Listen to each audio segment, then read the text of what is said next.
Ce corps vivant dont nous venons de commencer l'anatomie est aussi doté d'un système respiratoire, à l'instar du flûtiste qui prend son inspiration et bloque l'air dans les poumons. À l'orgue, pour que les tuyaux sonnent, il faut leur fournir de l'air sous pression constante et en quantité suffisante. Cet air est généré par un ou plusieurs soufflets qui, il y a moins de 100 ans, étaient actionnés par un souffleur. Depuis 1923, un ventilateur électrique envoie de l'air directement dans les soufflets. L'orgue de Bischofsheim est équipé de 3 soufflets. Ils sont dits cunéiformes car les 2 tables entre lesquelles l'air est comprimé forment un coin. Par un conduit appelé porte-vent, l'air est acheminé du soufflet vers un sommier. Le sommier est la pièce essentielle de l'orgue. C'est un grand coffre hermétique dont la partie supérieure est percée de trous sur lesquels reposent les tuyaux verticalement. À l'intérieur du sommier, chaque trou est fermé par une soupape. Lorsqu'à la console, l'organiste appuie sur une touche du clavier. La soupape s'ouvre, laisse passer l'air dans le tuyau, ce qui produit un son. Pour autant que le registre a été sélectionné par l'organiste et se trouve en position ouverte. L'orgue de Bischofsheim comporte un sommier pour le grand orgue situé à la base de l'étage du grand orgue. Le clavier correspondant est celui du milieu. Un sommier pour le positif, commandé par le clavier supérieur de la console. Un sommier pour la pédale, disposé derrière le buffet. 2 demi-sommiers pour l'écho, placés dans le sous-bassement, de part et d'autre de la console. L'écho occupe le clavier inférieur de la console. Après le système respiratoire, auscultons maintenant le système musculaire. S'il n'y a aucun intermédiaire entre le flûtiste et son instrument, l'organiste par contre a besoin d'un mécanisme pour que la touche actionnée au clavier de la console ou au pédalier se répercute jusqu'à la base du tuyau qui doit résonner. En effet, la touche doit ouvrir une ou plusieurs soupapes à l'intérieur du sommier. Ce geste est transmis de la console au sommier de façon exclusivement mécanique, par une tringlerie plutôt complexe mais réglée avec précision. Elle est formée de rouleaux, de tiges en bois, bergettes et pilotes, d'équerres, de balanciers, etc. L'ensemble de la transmission qui permet de passer des touches du clavier aux soupapes s'appelle l'abrégé.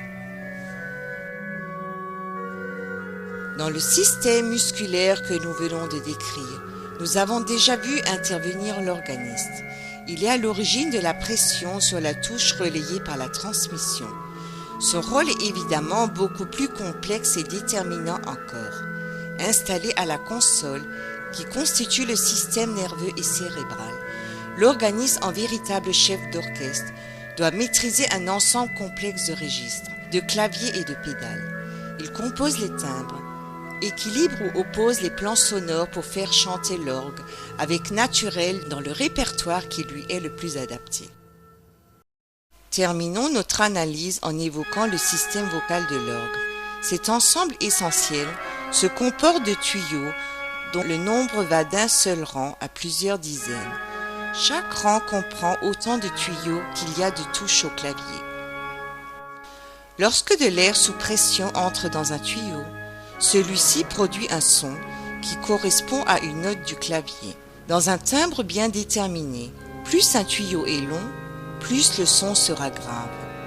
Les tuyaux les plus longs de notre orgue mesurent plus de 5 mètres. Les plus courts ont moins de 10 cm. Outre la longueur, les tuyaux ont des formes différentes. Les uns sont coniques, les autres carrés ou encore tronconiques. Ils peuvent être bouchés dans le haut ou surmontés d'une cheminée, etc. À chaque forme correspond un timbre. Flûte, violoncelle, trompette, chromorne, bourdon, larigot, etc. Les tuyaux d'une rangée ont la même forme et ont le même timbre. Ils constituent un jeu ou registre. L'organiste peut faire résonner ensemble les tuyaux de plusieurs jeux différents. Pour choisir les jeux, la régistration, Il tire sur les boutons correspondant des tirants de registre à la console. Avant d'interpréter une pièce, l'organiste combine entre eux les jeux pour composer les mélanges de timbres qui conviennent le mieux. C'est comme s'il choisissait les différents instruments qui forment l'orchestre avec lequel il va exécuter la pièce. L'orgue compte plus de 1800 tuyaux qu'on peut regrouper en deux familles.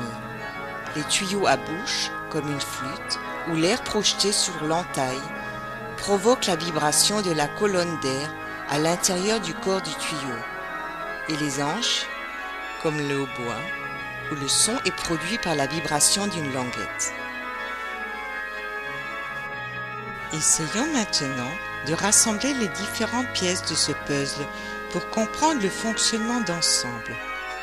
Lorsque l'organisme met le contact, il lance le ventilateur.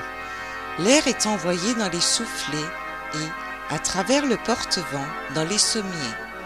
L'organisme prépare la régistration en choisissant les jeux qui conviennent à la pièce qu'il va interpréter.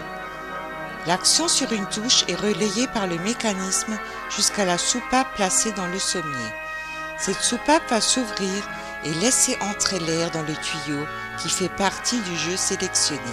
Ainsi se forme le son et résonne l'orgue. Au terme de cette présentation, l'orgue peut apparaître comme un instrument archaïque, largement dépassé à l'ère de la musique numérisée. Mais aucun instrument électronique n'aura les belles sonorités, faites de nuances subtiles, générées par des tuyaux en bois ou en métal. Mais la facture d'orgue s'est déjà adaptée aux facilités que propose l'ordinateur pour la régistration ou les mécanismes de transmission. Dans la musique d'orgue, deux intermédiaires sont indispensables, l'interprète d'une part et l'instrument d'autre part. La même œuvre, exécutée par le même artiste sur des instruments d'époques différentes, n'aura pas la même résonance chez l'auditeur. Comment peut-on respecter la création de l'auteur si sa composition est traduite sur un instrument dont il ne connaissait pas les sonorités? Riche d'une longue histoire, l'orgue est le témoin de l'époque de sa construction. Celui de Bischofsheim est un chef-d'œuvre de la facture du XIXe siècle. Comme tel, il représente une importante valeur patrimoniale. S'y ajoutent de nombreuses qualités musicales avantageusement mises en valeur par l'exceptionnelle acoustique de notre Église. Enfin, l'orgue traduit la soif de spiritualité qu'ont ressentie avec émotion des dizaines de générations de croyants. Comment expliquer autrement la spontanéité et l'élan de générosité qui se sont manifestés lorsque fut connue, dans les années 80, l'urgence d'une restauration de l'instrument? Les responsables de la commune et de la paroisse, maires, curés et organistes, en avaient pleine conscience et ont pris rapidement la décision de veiller à la préservation de ce patrimoine avec le concours des Amis de l'orgue de Bischofsheim.